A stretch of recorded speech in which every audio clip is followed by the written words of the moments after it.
Long ago, in a small village surrounded by thick forests and tall mountains, a father and his young son sat under the shade of a big tree. The sun was setting, and birds were flying home. The father looked at his son and asked gently, "Do you know how hunters used to catch monkeys?" The boy shook his head. The father began to tell a story. In the deep jungle, where the trees touched the sky and the air smelled like wet leaves and wild flowers, monkeys roamed freely. They were quick, clever, and full of energy. Hunters could never catch them by chasing. They would simply jump high and disappear into the forest. But the hunters were patient. They had learned something important. Sometimes, catching a monkey didn't need speed or force. It only needed understanding. So instead of running or climbing, the hunters would place a heavy glass jar on the ground. The jar had a narrow neck, just wide enough for a monkey's hand to slip inside. Inside the jar, they placed something the monkeys loved, like sweet mango pieces or roasted nuts. Then the hunters hid behind trees and waited. Soon enough, a monkey would come along, hopping from branch to branch, its eyes scanning the ground. The shiny jar and the sweet smell of fruit would catch its attention. Slowly, it would climb down and approach the jar. It looked safe. It looked easy. The monkey would slip its hand into the jar and grab a fistful of food. But here's where the real story begins. The monkey's hand, now clenched into a fist, couldn't come out of the jar. The neck was too narrow for a closed hand holding the food. It pulled, it twisted, it screamed, but the hand wouldn't come out unless it let go of the food.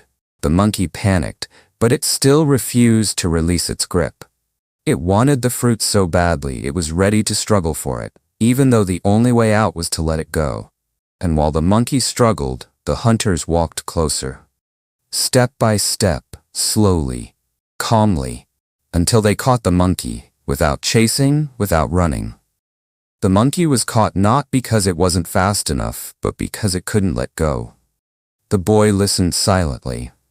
The story felt simple, but it stayed in his heart.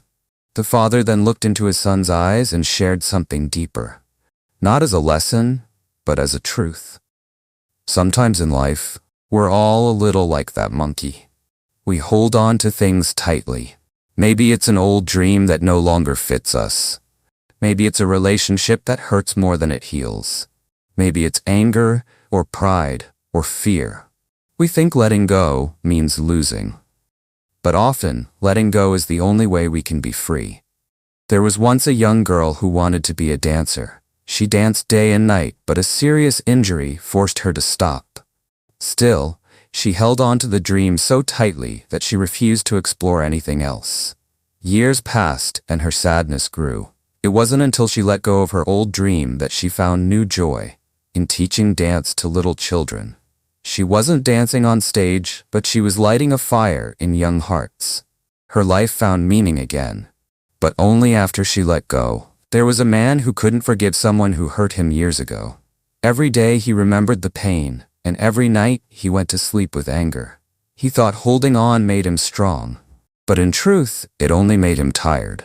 One day, he wrote a letter, then burned it, and let the past go. From that day on, he smiled more, laughed more, and felt light again. Letting go doesn't mean giving up. It means making space. For peace, for growth, for something new. The monkey didn't see the bigger picture. It only saw the fruit. But we are not monkeys. We can stop. We can think. We can choose. If something is holding you back, ask yourself, is it worth it? Is what you're holding on to stopping you from living freely? Sometimes life asks us not to try harder, but to let go gently. Because the real strength is not always in holding on, but in knowing when to open our hand and walk away. So the next time you feel stuck, trapped, or helpless, remember the monkey and the jar. And remember, freedom is only one choice away.